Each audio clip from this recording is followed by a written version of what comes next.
রাতে রান্না হচ্ছে। আমার ছেলে অফিস থেকে আসার সময় চাপ নিয়ে আসলো। চাপটা গরম জলে ফুটিয়ে ওর বার করে নিয়ে পিস পিস করে আমার বৌমা কাটছে। এখন রাতে চাপ বানাবো।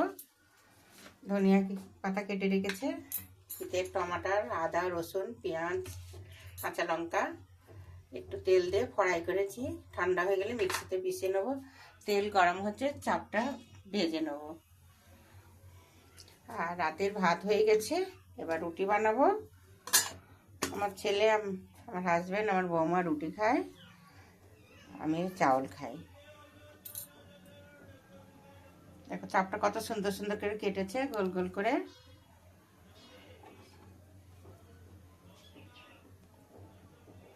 একটু মোটা মোটা করে কেটেছি। ঠিক আছে, বানানো হয়ে গেলে আপনাদের সবজিটা দেখাবো।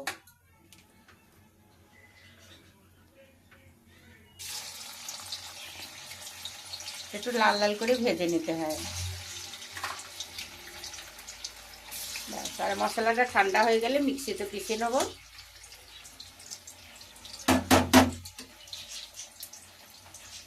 দেখো কত সুন্দর লাগছে, ছোট ছোট করে পিস করে কেটেছে।